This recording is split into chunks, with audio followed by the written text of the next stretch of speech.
Les Seigneurs, nous bénissons les Seigneurs pour sa grâce et sa bonté. Et nous bénissons les Seigneurs pour chaque jour qu'il nous accorde, car nous savons que dans notre vie, sans lui, nous ne sommes rien, sans lui, nous ne pouvons rien. Et maintenant que je viens vers vous à travers le moyen des médias, c'est seulement par sa grâce. Donc c'est seulement par sa grâce, c'est seulement par sa bonté. Et aujourd'hui, une fois de plus, nous allons encore partager de la parole de Dieu qui est notre source de vie. Parce que Jésus avait dit, l'homme ne vivra pas seulement du pain, mais de toute parole qui sort de la bouche de Dieu. Et je crois que là où vous êtes, Dieu va aussi vous donner cette possibilité, cette capacité de pouvoir comprendre les choses célestes. Car ces choses, ce ne sont pas des choses de la terre. Vous savez que Jésus avait dit, ce qui est né chair est chair, et ce qui est né esprit est esprit. Donc vous ne pouvez pas comprendre les choses de l'esprit si vous n'avez pas été né en esprit.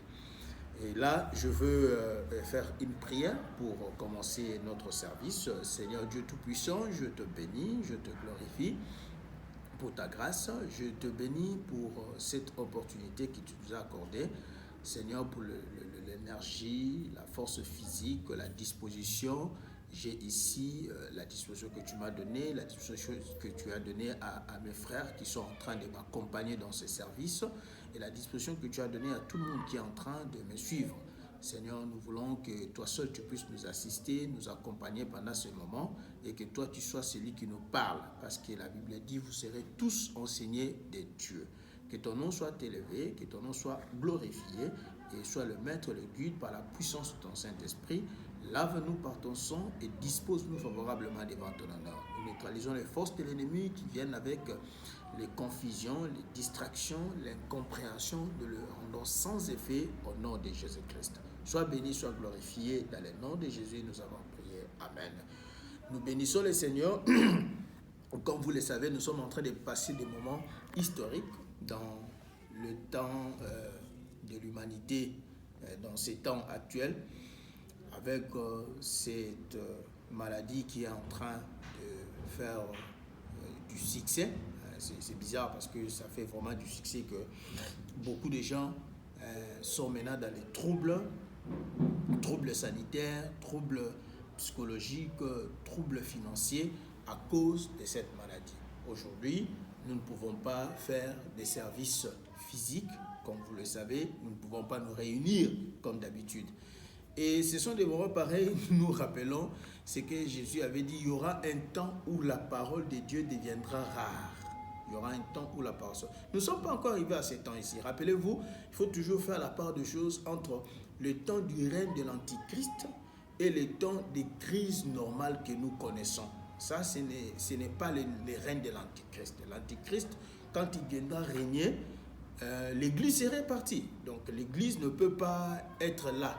C'est-à-dire que l'épouse doit être récupérée parce que ce temps-là est donné au diable de pouvoir régner, de pouvoir faire son travail, parce que la Bible dit qu'il ne lui sera donné que peu de temps pour qu'il puisse finir ce qu'il a à faire comme dessein, et après il sera arrêté et le Seigneur va revenir dans le millénium, et après le millénium, ce sera le jugement dernier. Et c'est là où Pierre dit que cette terre et ces cieux seront retirés comme on retire un tapis, comme on retire un tapis, comme on le roule. Donc, il ne faut pas confondre les événements. Et c'est pourquoi aujourd'hui, nous voulons parler du ciel sur la terre. Donc, nous voulons parler du ciel sur la terre pour faire comprendre aux enfants de Dieu la position de Dieu dans nos vies. Parce que le ciel représente Dieu. Le ciel représente la pensée de Dieu. Le ciel représente le royaume de Dieu.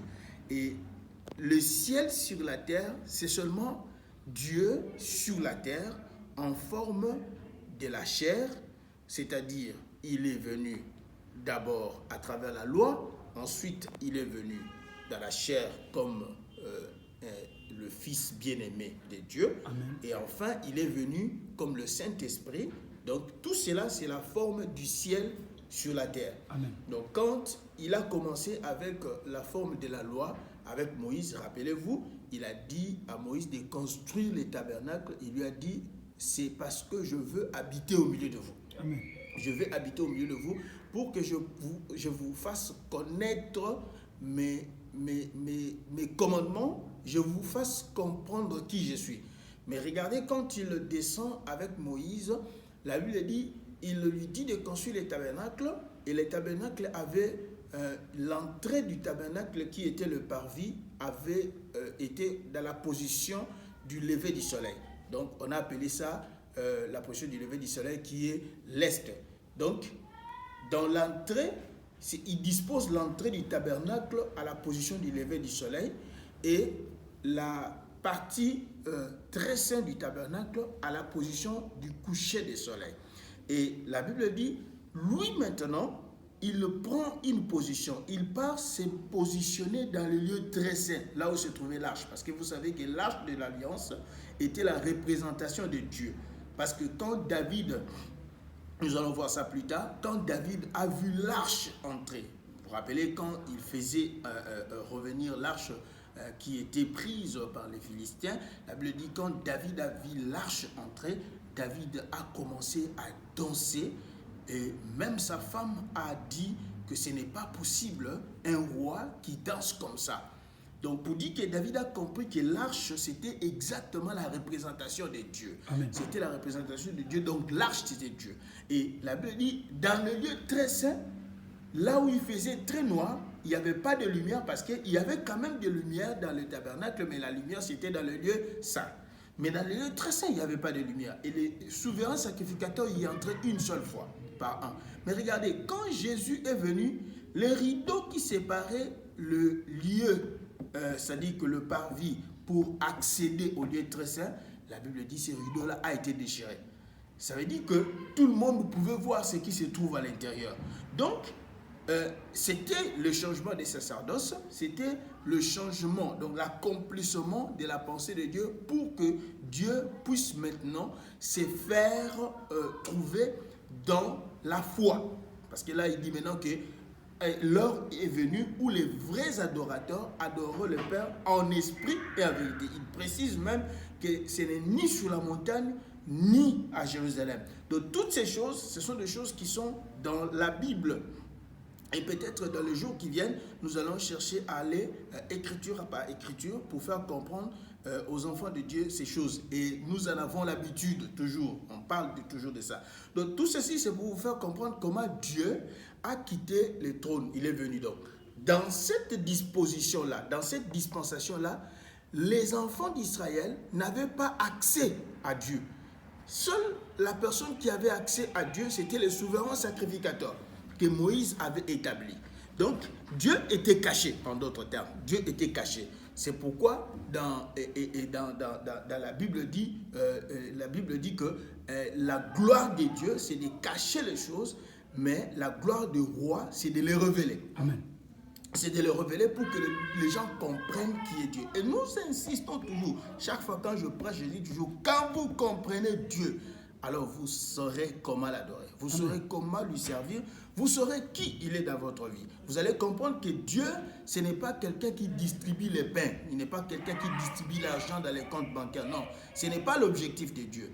Par preuve, quand il était venu sur la terre, la Bible dit qu'il n'avait pas l'air à attirer les gens. Donc Dieu n'était pas venu travailler pour faire des gens des riches. Il n'était pas venu faire des gens des riches, il n'est pas venu pour faire des gens, des hommes, des stars. Non, ce n'est pas ce qu'il était venu faire. Parce que quand il est né d'ailleurs lui-même qui était Dieu, il est né dans une crèche. Les gens qui étaient de grandes valeurs, ils n'ont pas pu savoir. Ils ont raté la naissance de Jésus. Parce qu'il est né dans l'humilité, dans la simplicité. Donc, nous comprenons que Dieu, pour le comprendre, il ne faut pas le chercher dans la chair. Donc, il faut comprendre là où il est. Et quand vous comprenez là où il est, vous comprenez comment il agit, vous comprenez comment il travaille, ça vous donne une plus-value dans votre façon de vous consacrer, dans votre façon de le servir, dans votre façon de l'adorer, dans votre façon de faire tout, même sur le plan psychologique, charnel, familial, social, professionnel, ainsi de suite. Donc, tout cela, c'est une façon inaperçue générale que je vous donne concernant cet enseignement que je vais commencer là. Donc, je crois que parlant de ça, nous allons lire l'écriture principale de cet enseignement de Dieu qui est le ciel sur la terre. Nous allons commencer à partir de Jean chapitre 1.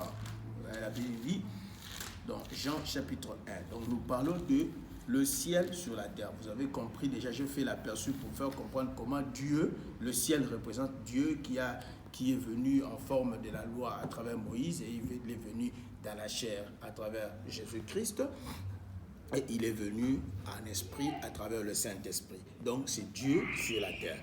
Alors la Bible dit dans Jean chapitre 1, je vais commencer à partir du verset 50. Jésus lui répondit, parce que je t'ai dit que je t'ai vu sous le figuier, tu crois? Tu verras de plus grandes choses que celles-ci. Très important. Tu verras de plus grandes choses que celles-ci. Donc, c'est ce qui est important. Donc, il faut voir, tu verras de plus grandes choses que celles-ci. Ça veut dire que ce que Nathanaël a vu, ce n'était pas la grande chose. Maintenant, regardez le verset 51, il lui parle maintenant des grandes choses. Il dit, et il lui dit, en vérité, vous verrez désormais le ciel ouvert et les anges de Dieu monter et descendre au-dessus du Fils de l'homme. Voilà, le ciel sur la terre. Alors, qu'est-ce que le ciel ouvert et les anges de Dieu monter et descendre au-dessus du Fils de l'homme? C'est ce que nous voulons comprendre. Et c'est ça même le mystère de la divinité et le mystère du salut que Dieu a manifesté pour l'humanité. Donc, quand Nathanaël a écouté la déclaration de Jésus par rapport au fait que Jésus lui a parlé d'une chose que lui n'avait pas dit à quelqu'un, n'avait pas dit à quelqu'un.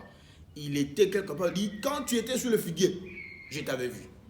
Alors Nathanaël a dit, donc ce gars ici, cet homme, c'est vraiment un prophète. Maintenant Jésus lui dit, c'est parce que, vous voyez, c'est parce que tu as entendu, parce que je t'ai dit, que je t'ai vu quand tu étais sur le figuier, que tu crois.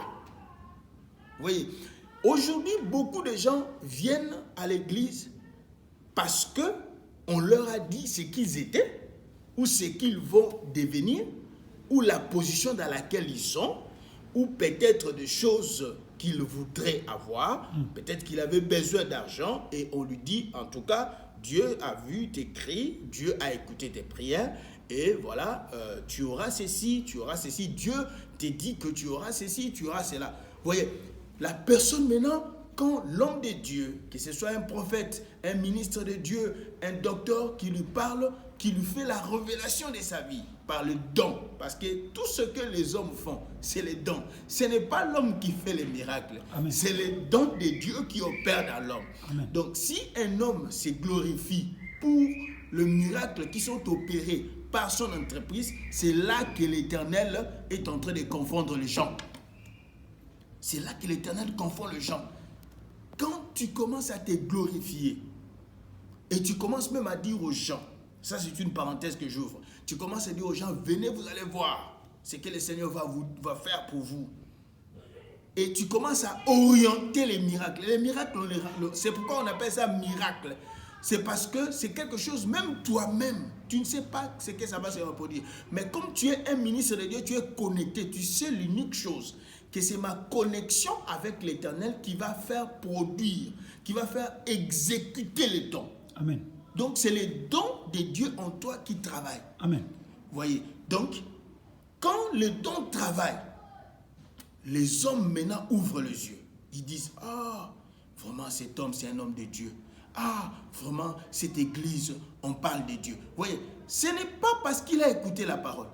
C'est parce qu'il est émerveillé par les dons. Donc, il y a une chose d'être émerveillé par les dons et une autre chose d'écouter la parole. Tous sont importants. Donc, les dons et la parole, tout c'est important. Mais la difficulté que nous avons dans ce siècle, c'est que les gens attachent beaucoup d'importance aux dons, à tel point qu'ils confondent les dons avec celui qui opère les dons, ou bien celui par lequel les dons est opéré. Ils confondent ça. Donc, de sorte qu'ils commencent même à vénérer ou bien à élever la personne sur laquelle les dons sont opérés. C'est comme ça que nous avons des problèmes dans l'église. Vous savez que Dieu n'aime pas partager sa gloire avec quelqu'un. C'est comme ça que nous avons des problèmes sur la terre. Parce que Dieu n'aime pas partager sa gloire avec quelqu'un. Dieu, il aime que sa gloire lui appartienne à lui seul. Il veut que si un miracle se passe, que les gens sachent que ce n'est pas un homme qui a fait ça, c'est Dieu qui a fait ça. Donc, quand maintenant nous commençons à élever les hommes, à élever les gens, c'est là où nous créons, c'est la porte d'entrée que nous ouvrons pour que le diable puisse travailler dans la vie de l'église. Voyez, donc, il y a des gens qui sont venus non parce qu'ils ont écouté la parole de Dieu. Mais le plus important pour nous, ce n'est pas le don. Le plus important pour nous, c'est la parole de Dieu. Le don, c'est bien. Mais est-ce que quand je suis venu, j'ai rencontré celui qui fait les dons? J'ai rencontré celui qui crée les dons. C'est comme ça que Jésus a dit à Nathanaël qu'il lui dit, en vérité, vous verrez désormais le ciel ouvert. C'est ça la partie qui était importante. Alors, vous allez voir maintenant, nous allons lire Éphésiens chapitre 4. Ce sont des écritures que nous connaissons. Je vais seulement vous faire voir comment c'est important, ces choses, pour que nous puissions comprendre que Dieu avait accepté de venir sur la terre justement pour amener l'humanité à bien le servir, à bien le comprendre. Éphésiens chapitre 4. Nous bénissons le Seigneur pour sa grâce et sa bonté, car il est bon pour nous. Chaque jour, il fait de bonnes choses dans notre vie. Okay? On est dans Éphésiens chapitre 4, le verset 7 à 15. La Bible dit, parce que nous sommes en train de parler du ciel sur la terre. Elle dit, mais à chacun de nous, la grâce a été donnée selon la mesure du don de Christ. Vous voyez, je disais tout à l'heure que les gens confondent le don avec celui par lequel le don a été exécuté. Si vous faites cette confusion-là, c'est ce qui crée le désordre dans la foi des gens, dans leur façon de servir Dieu, dans leur façon de se consacrer. Il dit, mais à chacun de nous, la grâce a été donnée selon la mesure du don de Christ. Donc le don ne vient pas d'un homme, ça vient de Christ. Or, quand on parle de don, c'est Luc chapitre 16. La Bible dit, l'économe, on l'a félicité parce qu'il s'est fait des amis avec des richesses injustes. Vous voyez? Donc, si vous allez dans Luc chapitre 16, vous allez voir, on parle d'un économe qui avait, dont le maître lui avait dit qu'on va le destituer. Et lui, il est allé faire des amitiés parce qu'il a dit que si on le fait destituer, il ne pourra pas vivre sans qu'on l'ait destitué. C'est là où nous trouvons l'explication d'un don. Le don, c'est quelque chose que tu n'as pas mérité. C'est ce qu'on appelle les richesses injustes. Quelque chose que tu as reçu, mais tu n'as pas travaillé pour ça. Ce n'est pas que tu as fait beaucoup de jeûnes, alors Dieu te donne les dons. Non. Ce n'est pas parce que tu es allé faire beaucoup de veillées de prières. Non. C'est les dons de Dieu qui amènent la capacité pour toi de t'approcher dans la prière. C'est les dons de Dieu qui fait que tu sois fort dans la prière. Donc, ce ne sont pas les efforts personnels qui font que quelqu'un ait les dons. Au contraire, les efforts que tu as constituent déjà un don. Amen. Voilà pourquoi il ne faut pas confondre le don avec la personne par laquelle le don est opéré. Maintenant, le don, ça ne vient pas des hommes. Aucun homme n'a la possibilité de donner un don à quelqu'un. Voilà pourquoi, dans les Actes des Apôtres, Simon le magicien est venu vers Pierre pour lui demander, parce qu'il était émerveillé. Quand il a vu la façon dont le Saint-Esprit opérait, il a dit non, cette puissance est sûrement plus élevée que la puissance que moi j'ai. C'était un magicien. Il vient vers Pierre, il lui dit, Pierre, je suis vraiment émerveillé, je suis touché parce que, donc, franchement, il voulait on puisse lui donner cette puissance-là, comme ça il ajoute ça à ce qu'il avait, comme ça il aura plus de succès. Il dit, ah bien, j'ai de l'argent, je vais te donner, comme ça tu vas me donner cette puissance. Pierre lui a dit, sois maudit avec ton argent. Parce que ça, cette puissance, on ne peut pas l'acheter. Même moi, Pierre, parce que la Bible dit que la silhouette, l'ombre de Pierre pouvait guérir. Ce n'est pas l'ombre. C'est-à-dire que ça ne dépendait pas de Pierre. C'était une sorte d'automatisme qui était en Pierre parce qu'il passe, les gens mettent les gens comme ça. Donc, tu vois que dans ces choses, il n'y a pas une formule. Parce que ça ne dépend pas de nous. Ça ne dépend pas de celui par lequel le don est opéré. Si vous voyez quelqu'un commencer à diriger le don, ça veut dire que ce n'est plus le don de Dieu. Ce n'est plus quelque chose qui vient de Dieu. Parce qu'on ne dirige pas les dons. C'est le don qui te dirige. Quand je parle du don, je parle du don de ministère. C'est-à-dire, je parle de la pensée de Dieu. Je parle de l'esprit de Dieu. Je parle de l'onction de Dieu. Parce que nous savons que l'onction de Dieu, c'est elle qui nous enseigne toutes choses, selon Jean. C'est elle qui nous fait comprendre toutes choses. Donc, vous allez voir que ici, Paul est en train de dire que chacun a été donné selon la mesure du don de Christ.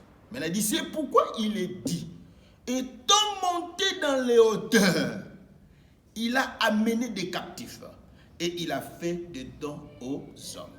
Or, que signifie il est monté? Sinon qu'il est aussi descendu dans les régions inférieures de la terre. Vous comprenez? Dieu ou le ciel sur la terre. C'est lui qui est descendu, c'est le même qui est monté au-dessus de tous les cieux afin de remplir toutes choses. Et il a donné les uns comme apôtres, les autres comme prophètes, les autres comme évangélistes, les autres comme pasteurs et des docteurs, pour le perfectionnement des saints en vue de l'œuvre du ministère et de l'édification du corps de Christ. La Bible dit il a donné les uns comme. C'est très clair. C'est très clair pour comprendre que c'est lui qui opère le don. Il n'est pas le propriétaire du don. Il agit seulement comme le propriétaire du don.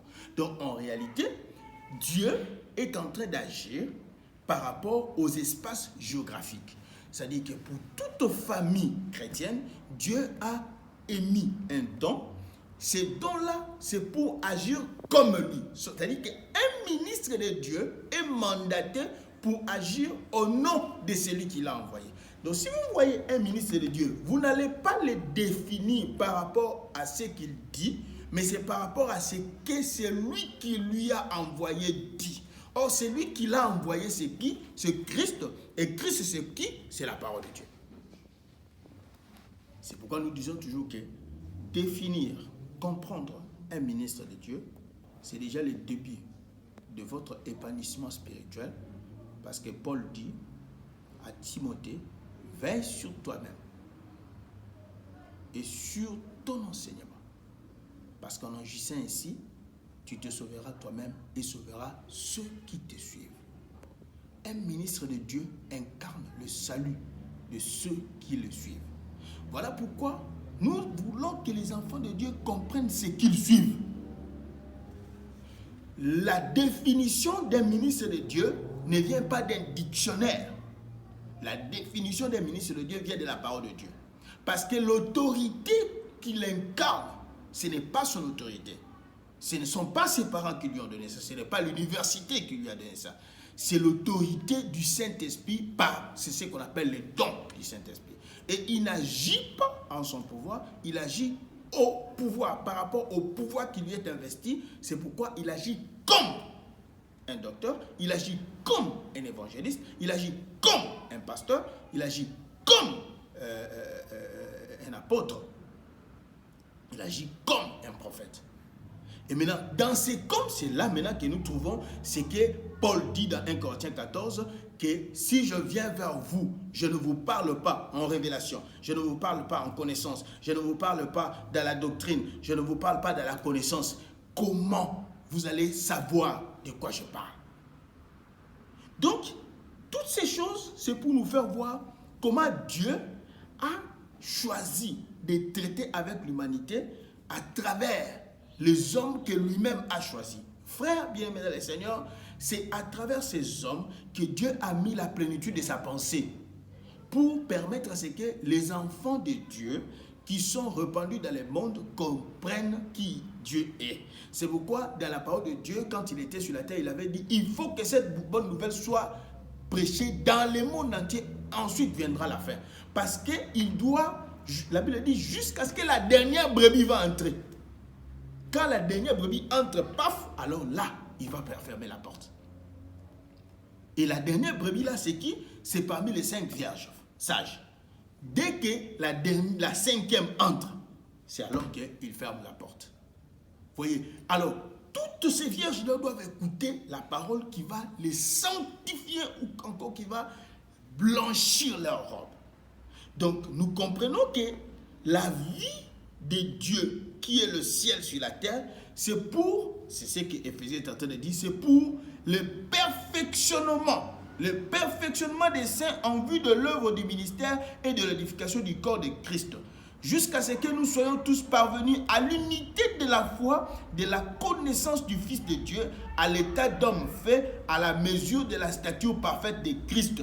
Ainsi, nous ne serons plus des enfants flottants et emportés par tout vent de doctrine, par la tromperie des hommes, par leur ruse dans les moyens de séduction, mais en professant la vérité par l'amour, nous croîtrons à tous égards en celui qui est le chef, Christ. Alors, nous comprenons maintenant que le plus important ici, c'est ce qu'on écoute. C'est ce qu'on écoute. Donc, ce qu'on écoute, c'est ce qui détermine notre foi, c'est ce qui aiguise notre connaissance, c'est ce qui blanchit notre robe. Voilà pourquoi dans Romains chapitre 10, nous allons lire ça, dans Romains chapitre 10, il est écrit, le Romains chapitre 10, à partir du verset 13. Parce que donc rappelez-vous, nous avons dit que Christ a bien précisé à Nathanaël que est-ce que c'est parce que tu as entendu, tu m'as entendu dire que voilà, je t'avais vu lorsque tu étais, que tu as cru, tu verras plus de choses. Frère, c'est à travers la parole que tu verras plus de miracles. S'il y a un miracle que tu peux voir dans ta vie, c'est la parole de Dieu. Amen. Et quand la parole vient dans ta vie, frère, c'est la parole de Dieu qui est capable de faire des gens comme des Zachée qui étaient des escrocs, qui étaient des gens instables en ce qui concerne la finance, qui étaient des voleurs. Mais des gens comme des Zachée sont devenus des gens parfaits. Des gens comme des Marie de Magdala qui étaient des femmes remplies de l'impudicité. Mais qui sont devenues des servantes de Dieu. C'est la parole de Dieu. La Bible dit dans Romains chapitre 10, à partir du verset 13, la Bible dit, car quiconque invoquera le nom du Seigneur sera sauvé. Comment donc invoqueront-ils celui en qui ils n'ont pas cru? Et comment croiront-ils en celui dont ils n'ont pas entendu parler? Et comment en entendront-ils parler s'il n'y a personne qui prêche? Et comment y aura-t-il des prédicateurs s'ils ne sont pas envoyés selon qu'il est écrit qu'ils sont beaux les pieds de ceux qui annoncent la paix, de ceux qui annoncent de bonnes nouvelles? Mais tous n'ont pas obéi à la bonne nouvelle. Aussi Ésaïe dit-il, Seigneur, qui a cru à notre prédication? Ainsi, la foi vient de ce qu'on entend, et ce qu'on entend vient de la parole de Christ. Voyez.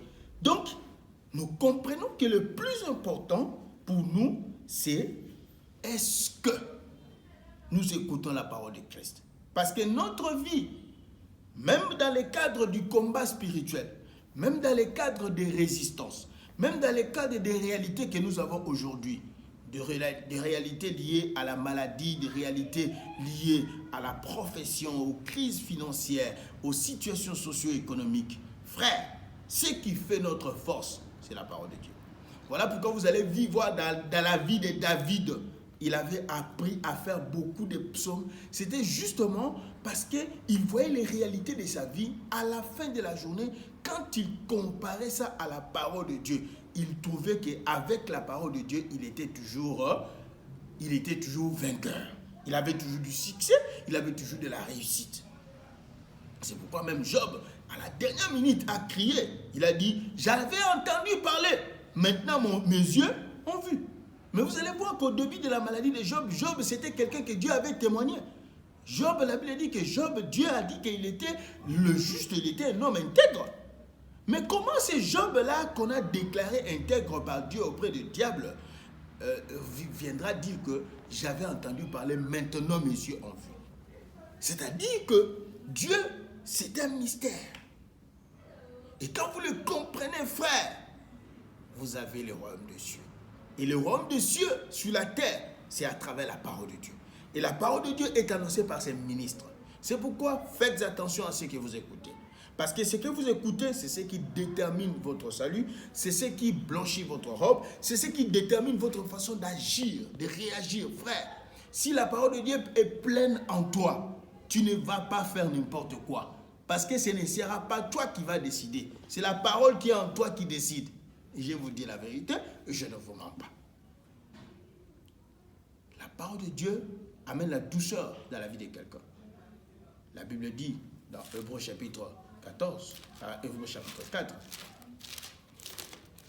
Donc, je crois qu'aujourd'hui, je vais seulement m'arrêter à ce niveau-là. Hébreux chapitre 4, le verset 12. Car la parole de Dieu est vivante et efficace, plus tranchante qu'une épée quelconque à deux tranchants, pénétrante jusqu'à partager âme et esprit, jointure et moelle, et juge les sentiments et les pensées du cœur. Frère, c'est pourquoi j'ai toujours dit, si quelqu'un a reçu la parole de Dieu, alors Paul dit, il est devenu une nouvelle créature. Amen. Voici, toutes choses anciennes sont passées.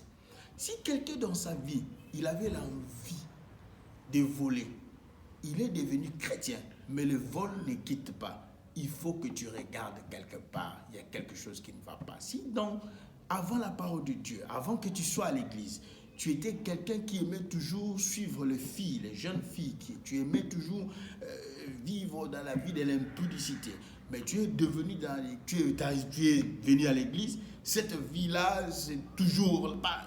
Il y a un problème. Si quelqu'un dans sa vie, il était toujours dans la vie de la colère, il vient dans l'église, ces histoires-là, ça ne le quitte pas. Il y a quelque chose qui ne va pas. Parce que la parole de Dieu te sépare de ton vieil homme. C'est pourquoi reste calme. Prends le temps de bien suivre la parole de Dieu. Et tu verras que la parole de Dieu va te donner le tableau de tout ce que tu es. Parce que la parole de Dieu, c'est un miroir qui nous reflète, qui fait que nous puissions refléter la réalité de ce que nous sommes. Donc je crois que ce que nous sommes en train de dire, c'est seulement pour dire que à travers cette période, beaucoup de gens sont tourmentés, bousculés, seulement parce qu'ils n'ont pas la parole de Dieu. Et c'est le temps ici que chaque enfant de Dieu doit regarder son niveau de méditation, son niveau de consécration, son niveau de suivre l'enseignement. Parce que c'est l'enseignement qui nous aide. C'est la parole de Dieu qui nous aide. Même quand tu pries pas parce que, tu vois, les gens, je vous ai toujours dit, regardez comment Jésus priait. Je crois que, compte tenu du temps, peut-être j'en ai encore quelques minutes là-bas. Il faut me faire signe aussi, mon heure commence à finir. Si ça me reste quelques 5 minutes, faites-moi signe. Regardez Jésus, il priait. Il priait, mais il était Dieu. Alors, j'ai toujours pitié des enfants de Dieu quand on leur donne, quand on est à l'église, quand on est dans les services, on donne un sujet de prière et quelqu'un prie pendant 30 secondes. Il n'a plus de mots. Il dit, on a dit, prions, demandons la grâce de Dieu. Et il dit, oh Seigneur Ngolunayo, oh Seigneur Ngolunayo. 30 secondes, il n'a plus de mots, il commence à attendre un autre sujet.